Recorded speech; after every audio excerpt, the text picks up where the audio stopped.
നാട്ടിൽ തന്നെ കിട്ടിയോണ്ട് നല്ല ഹാപ്പിയാണ്. അറ്റ്ലീസ്റ്റ് നമുക്ക് വീക്കിലെങ്കിലും വീട്ടിലേക്കെല്ലാം പോയി വരാൻ ഏറ്റവും എളുപ്പമായതുകൊണ്ട്. എനിക്കൊരു ഭാവിയുണ്ട്. അപ്പം കുറച്ച് ദൂരത്തേക്ക് പോവാന്ന് വെച്ചാൽ ഭയങ്കര ബുദ്ധിമുട്ടായി തോന്നി. അപ്പം കേരളത്തിൽ തന്നെ കിട്ടുമെങ്കിൽ അത്രക്കും നല്ലതാണെന്ന് തോന്നിയിട്ടാണ്. അപ്പൊ തന്നെ ഒരു പോസിറ്റീവ് ആയിട്ടുള്ള ഒരു റെസ്പോൺസ് സാറിന്റെ ഭാഗത്ത് നിന്ന് കിട്ടിയപ്പം സന്തോഷം തോന്നി.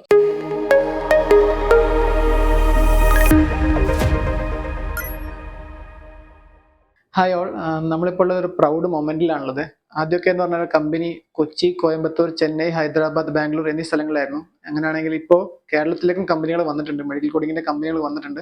കോഴിക്കോടുള്ള കോറോ ഹെൽത്ത് എന്ന് പറയുന്ന കമ്പനിയിലേക്ക് പ്ലേസ്ഡ് ആയിട്ടുള്ള കുട്ടികളുടെ എക്സ്പീരിയൻസ് ഷെയറിംഗ് ആണ് നമ്മളിപ്പോൾ അടുത്തായിട്ട് അവർക്ക് കൂടുതൽ വിശേഷങ്ങളെല്ലാം നമുക്ക് അവരോട് തന്നെ ചോദിച്ചറിയാം.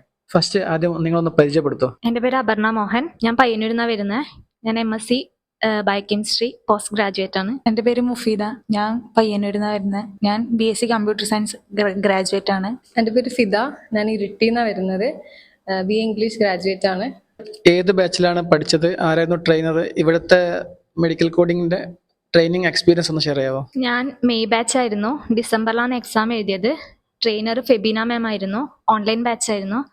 നല്ല രീതിയിൽ ഓൺലൈൻ ബാച്ച് ആയിരുന്നാലും നല്ല രീതിയിൽ നമുക്ക് ക്ലാസ് എടുത്ത് എന്തെങ്കിലും ഡൗട്ട് ഉണ്ടെങ്കിലും പെട്ടെന്ന് തന്നെ ക്ലിയർ ചെയ്തിരുന്നു.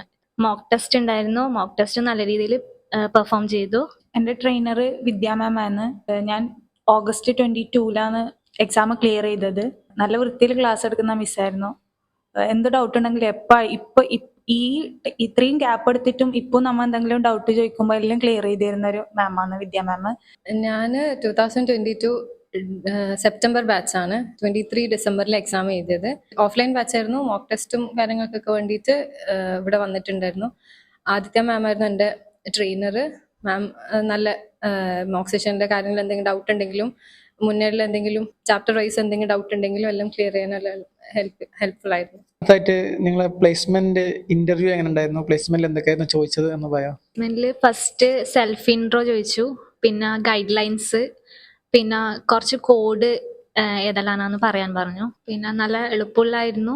നമുക്ക് എന്നോട് ഫസ്റ്റ് തന്നെ ചോദിച്ചത് സെൽഫ് ഇൻട്രൊഡക്ഷൻ പറയാനായിരുന്നു. പിന്നെ ഒരു 5 കോഡ് പറയാൻ വേണ്ടി പറഞ്ഞു. പിന്നെ ഡയബറ്റിക്സിന്റെ പിന്നെ കുറച്ച് ഗൈഡ് ലൈൻ പറയാൻ വേണ്ടി പറഞ്ഞു. പിന്നെ അതുപോലെ തന്നെ ഒരു ഓർഗണിനെ പറ്റിയിട്ട് പറയാനും പറഞ്ഞു. ഇത്രയും ചോദിച്ചിട്ടുണ്ട്. നമ്മൾ പ്ലേസ്ഡ് ആയിട്ടുള്ളത് കോറോ ഹെൽത്തിന്റെ കാലിക്കറ്റ് ബ്രാഞ്ചിലേക്കാണ് ഇപ്പോൾ പ്ലേസ്ഡ് ആയിട്ടുള്ളത്. ഇന്റർവ്യൂ പറയുകയാണെങ്കിൽ ആദ്യം ഒരു അസസ്മെന്റ് റൗണ്ട് ഉണ്ടായിരുന്നു, റിട്ടൺ എക്സാം പോലെ. പിന്നെയാണ് ഫേസ് ടു ഫേസ് ഇന്റർവ്യൂ ഉണ്ടായത്. കുറച്ച് പേഴ്സണൽ ഇങ്ങനെ ക്വസ്റ്റ്യൻസ് ചോദിച്ചിട്ടുണ്ടായിരുന്നു. പ്ലേസ്ഡ് ആയി കഴിഞ്ഞാൽ ഉണ്ടാകുന്ന കുറച്ച് സിനാരിയോസ് ഒക്കെ പറഞ്ഞിട്ട് എങ്ങനെയാ ഫേസ് ചെയ്യാൻ പോകുന്നത് അങ്ങനെയുള്ള കാര്യങ്ങൾ ചോദിച്ച്. പിന്നെ ചാപ്റ്റർ വൈസ് കുറച്ച് ക്വസ്റ്റ്യൻസ്, കുറച്ച് ഗൈഡ് ലൈൻസ് പറയാൻ പറഞ്ഞ്. പിന്നെ ഡയബറ്റീസ് റിലേറ്റഡ് ആയിട്ട് ചോദിച്ച്. അങ്ങനെയുള്ള കാര്യങ്ങൾ ചോദിച്ചിട്ടുള്ളൂ. നിങ്ങളിപ്പോൾ പ്ലേസ്ഡ് ആയിട്ട് ഉള്ളത് കോറോ ഹെൽത്ത് കാലിക്കറ്റിലാണ്. ട്രെയിനിങ് ഉണ്ടാവുക കൊച്ചിയിലാണ്. 2 മാസം 3 മാസം ട്രെയിനിങ് കഴിഞ്ഞിട്ട് പിന്നെ കോഴിക്കോടേക്ക് തന്നെ വരുന്നത്. അപ്പോൾ കോഴിക്കോടുള്ള കമ്പനി കിട്ടിയതിൽ നിങ്ങളെ എന്താണ്?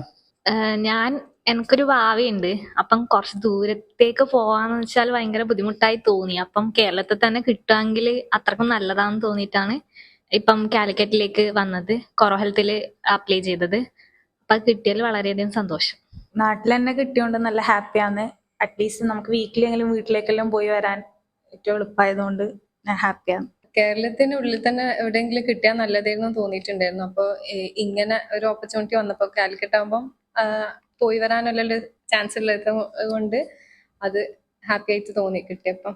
പ്ലേസ്ഡ് ആയി എന്ന് അറിഞ്ഞ മൊമെന്റിൽ ഉണ്ടായ ആ ഒരു ഹാപ്പിനെസ് ഒന്ന് ഷെയർ ചെയ്യോ? ആദ്യം വീട്ടുകാരെ അറിയിച്ചോ? ആദ്യം ഞാൻ ഹസ്ബൻഡിനോട് പറഞ്ഞു. അപ്പം ഫസ്റ്റത്തെ ഇന്റർവ്യൂ ആയിരുന്നു. അപ്പം ഫസ്റ്റത്തെ ഇന്റർവ്യൂ തന്നെ കിട്ടിയതിൽ എല്ലാവർക്കും ഭയങ്കര ഹാപ്പിയായി. എന്റെയും ഫസ്റ്റത്തെ ഇന്റർവ്യൂ ആയിരുന്നു. ഞാൻ ഫസ്റ്റിൽ തന്നെ ക്രാക്ക് ചെയ്യാൻ പറ്റിയതിൽ ഭയങ്കര ഹാപ്പിയാണ്. ഞാൻ അറിഞ്ഞപാട് ഞാൻ എൻ്റെ ഫാദറിനോടാണ് പറഞ്ഞത്. ഫാദർ ഹാപ്പിയായി. ഇന്റർവ്യൂ കഴിഞ്ഞിട്ട് സാർ ഇങ്ങനെ ചോദിച്ചിട്ടുണ്ടായിരുന്നു ഇമ്മീഡിയറ്റ് ജോയിനിങ് ഉണ്ടെങ്കിൽ ജോയിൻ ചെയ്യാൻ പറ്റുമോ എന്നുള്ളത്. അപ്പൊ തന്നെ ഒരു പോസിറ്റീവ് ആയിട്ടുള്ള ഒരു റെസ്പോൺസ് സാറിന്റെ ഭാഗത്ത് നിന്ന് കിട്ടിയപ്പം സന്തോഷം തോന്നി, പ്ലേസ്ഡ് ആയി എന്നുള്ള രീതിയിൽ. പിന്നെ കൺഫർമേഷൻ വന്നത് നമ്മുടെ ഇൻസ്റ്റിറ്റ്യൂട്ടിൽ നിന്നും പിന്നെ അവരെ കമ്പനിയിൽ നിന്നും അങ്ങനെ കൺഫർമേഷൻ വന്നു. നല്ല സന്തോഷം കിട്ടിയില്ല. അപ്പൊ ഇന്റർവ്യൂ കിട്ടി, പ്ലേസ്ഡ് ആയി. അപ്പോൾ അതോടൊപ്പം തന്നെ ആ ജേർണിയിൽ കാർഡിയന്റെ വകയുള്ള സപ്പോർട്ട് എങ്ങനെ ഉണ്ടായിരുന്നു എന്ന് പറയോ? കാർഡിയന്റെ ഈ പ്ലേസ്മെന്റ് അസിസ്റ്റൻസ് ഭയങ്കര ഹെൽപ്ഫുൾ ആയിട്ട് തോന്നിയിട്ടുണ്ടായിരുന്നു. കാരണം നമ്മൾ ഇൻഡിവിജ്വൽ ആയിട്ട് ഒരു ഓപ്പർച്യൂണിറ്റി കണ്ടെത്താന്നൊക്കെ പറയുന്നത് കുറച്ച് ബുദ്ധിമുട്ടുള്ള കാര്യമാണ്. പക്ഷെ ഇങ്ങനെ ഒരു അസിസ്റ്റൻസ് ഉള്ളതുകൊണ്ട് തന്നെ ഏതൊക്കെ കമ്പനീസിൽ വേക്കൻസി വരുമ്പോൾ അവർ നമ്മൾ ഗ്രൂപ്പിൽ അറിയിക്കും. പിന്നെ എങ്ങനെയാണ് അതിന്റെ ക്രൈറ്റീരിയാസ് ഒക്കെ പറഞ്ഞിട്ട് ഡീറ്റെയിൽസ് ഒക്കെ നമുക്ക് ഇൻട്രസ്റ്റഡ് ആണെങ്കിൽ ചോദിച്ചാൽ ഡീറ്റെയിൽസ് ഒക്കെ പറഞ്ഞുതരും. ഇങ്ങനെ ഒരു ഹെൽപ്പ് ഇവരുടെ ഭാഗത്തു നിന്നുള്ളതുകൊണ്ട് ഭയങ്കര നല്ലൊരു ഇതായിട്ട് തോന്നിയിട്ടുണ്ട്. ഞാൻ 22-ല് എക്സാം എഴുതി പാസ്സായ ഒരാളാണ്. അപ്പോൾ ഇത്രയും ഗ്യാപ്പ് എടുത്തിട്ട് പോലും ഞാൻ എന്ത് ചോദിച്ചാലും പെട്ടെന്ന് എനിക്ക് റിപ്ലൈ തരുന്നതാണ്. പിന്നെ അതുപോലെ തന്നെ ഇപ്പൊ ഈ ഇന്റർവ്യൂ ഉണ്ടായെന്ന് പറഞ്ഞപ്പോഴും എല്ലാം ഇവരുടെ ഭാഗത്തു നിന്ന് നല്ല സപ്പോർട്ടാണ് ഉണ്ടായിരുന്നത്. എപ്പം ഏത് നൈറ്റ് ആയാലും ഏത് ടൈം ചോദിച്ചു കഴിഞ്ഞാലും നമുക്ക് റിപ്ലൈ തരും. അതിനൊന്നും ഒരു മടിയും ഉണ്ടായിട്ടില്ല. നല്ലൊരു കാര്യം എന്ന് പറയുന്നത് പ്ലേസ്മെന്റ് അസിസ്റ്റന്റ് കിട്ടുന്നുണ്ട്. അതിൽ നമുക്ക് പ്ലേസ്മെന്റ് ആവുന്നതിന് മുമ്പേ നമുക്കൊരു ക്ലാസ് കിട്ടിയിട്ടുണ്ടായിരുന്നു, ഒരു മാം എടുത്തത്. അത് ഇന്റർവ്യൂവിന്റെ സെക്ഷൻ എത്ര സെക്ഷൻസ് ഉണ്ട്, ഇപ്പൊ നമ്മൾ സെൽഫ് ഇൻട്രോ എങ്ങനെയെല്ലാം പറയണം. അപ്പൊ അങ്ങനെ ഒരു ക്ലാസ് കിട്ടിയോണ്ട് നമുക്ക് ഇന്റർവ്യൂവിൽ കുറച്ചും കൂടെ നല്ല രീതിയിൽ പെർഫോം ചെയ്യാൻ പറ്റിയിരുന്നു. നിങ്ങളെപ്പോലെ തന്നെ ഇവരെ പോലെ തന്നെ നമ്മളും ഹാപ്പിയാണ്. കാരണം ഇവരൊരു ജോലിയിൽ കയറി കഴിയുമ്പോൾ ഇവർക്ക് കിട്ടുന്ന സന്തോഷം അതുപോലെ തന്നെയാണ് നമ്മളെ സന്തോഷം എന്ന് പറഞ്ഞാൽ. അപ്പോൾ താങ്ക് യു സോ മച്ച്. അതുപോലെ തന്നെ ഇവിടെ വന്നിട്ട് എക്സ്പീരിയൻസ് ഷെയറിങ് ചെയ്തു തരാൻ വേണ്ടി വന്നതിലും വളരെയധികം സന്തോഷം. Thank you so much. All the very best for your future endeavour. Thank you.